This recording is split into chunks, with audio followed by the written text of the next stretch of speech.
તો કેમ છો મિત્રો, જય માતાજી। આજે આપણે જઈ રહ્યા છીએ આણંદથી માત્ર 8 કિલોમીટરના અંતરે આવેલું વલાસન ધામ, જે મેલડી માતા કેડાવારી માતા તરીકે પણ ઓળખાય છે।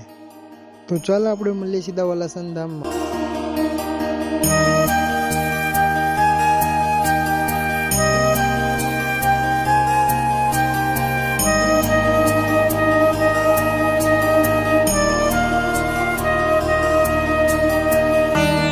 તો ફાઇનલી આપણે પહોંચી ગયા છે વલાસન ધામ, જ્યાં લોકો દૂર દૂરથી મેલડી માતાના દર્શન કરવા આવે છે।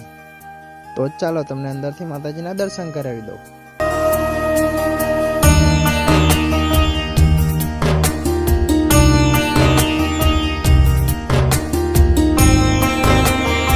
એ મંદિરમાંથી દર્શન કરીને નીકળતાની સાથે જ બહાર માતાજીના ધજાના પણ દર્શન થઈ ગયા। તો મારો આ વિડીયો ગમે હોય તો લાઈક કરજો, શેર કરજો અને કોમેન્ટમાં જય મેલડીમાં જરૂરથી લખજો। અને આવા વિડીયો જોવા માટે મારી ચેનલ સબસ્ક્રાઈબ કરી લેજો।